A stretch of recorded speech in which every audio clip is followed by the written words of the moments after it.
Meteorologist Jeremy Lewan joins us in the backyard. Jeremy, the snow behind you in Sir Froggerton is not going anywhere anytime soon. No, I bought Sir Froggerton Jack at a thrift store, as I buy everything that I own, for $1.75. And I didn't think that he would be in the back behind me with snow on him. You know, I just never imagined him in a wintry setting. But here he is, and here we are.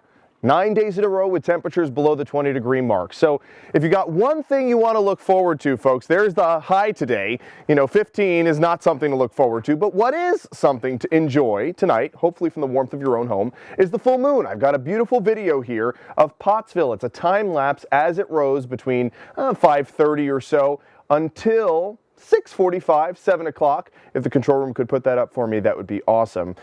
In the meantime, while we get that video going, we got up to 25 degrees in Williamsport, mid-20s, so that was a little warmer than it has been for the past few days. 26 was the high in Selinsgrove, and Mount Pocono even broke into the double digits, whereas you've been in the single digits now for several days in a row. High temperature of 11 today. When you look back at the temperature history, look at how strongly below average we have been for the past 8 days, not just by 5 or 10 degrees, but by nearly 20 degrees for the past few days in a row. 9 days with temperatures below the 20-degree mark, and that means, boy, has it been cold. Stretch of 9 days long of temperatures below 20. That is now in third place for longest cold stretch in Scranton history. We've had only 2 longer. Both lasted 10 days long in both 1979 and 1961. If there is a possibility, control room, I'm going to ask you to put up that moon video, if you can, of Pottsville. Thank you very much. There it is. Look at how gorgeous that is. Wow.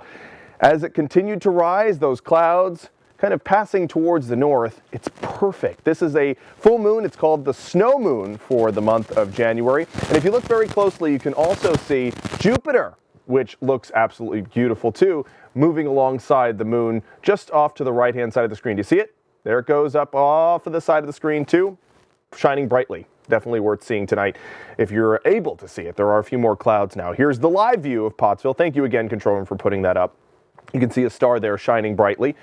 And we've got still a brighter sky than we normally do around 11:19 with that full moon. Current temperature right now 12 degrees with north-northwest winds at 9 miles per hour. Humidity is at 73%, and that feels like temperature is down to 0 degrees with the added winds. Now here are some more details on that full moon. It's called the snow moon because this is the time of year, this month, February, when the United States, on average, has the most snow, and it's certainly the case here in northeastern and central Pennsylvania. We have quite a lot of snow on the ground. It's also known as the hunger moon because this is the time of year that it's difficult for hunters to find their next catch, to have something to eat. Moonrise tonight was at 5:08. It was officially full 1 minute later, and it'll be pretty full tomorrow too. As long as the clouds hold off until the later portion of the evening, we should get another beautiful moonrise tomorrow.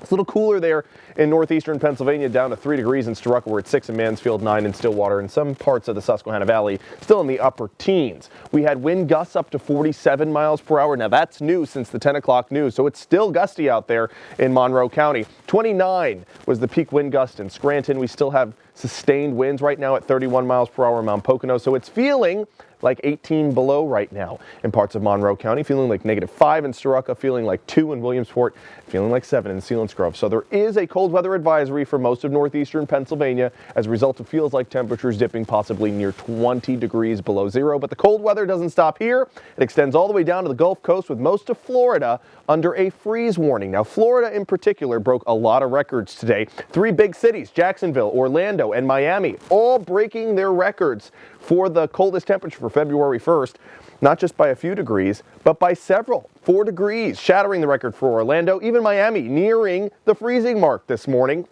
It'll be another cold morning tomorrow morning too. And speaking of rare occurrences, we have some lake effect snow showers, not off of the Great Lakes, but off of the Finger Lakes. If you have cold air blowing over the warm, moist water, well, relatively warm, moist waters of the Finger Lakes, you can get some snow showers, and that's what we're getting right here in northeastern Pennsylvania in the backyard.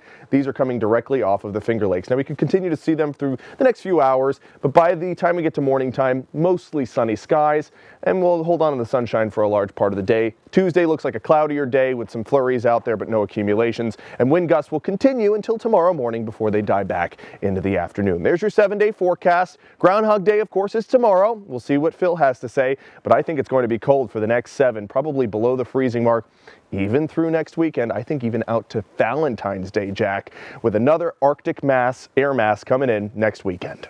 Jeremy, I guess we all need to rely on Phil to hopefully guide us through these troubling times tomorrow. I think Sir Froggerton would do a good job of predicting the forecast. Jeremy, Probably thank you. more accurate than Phil. Thank you very much, Jeremy.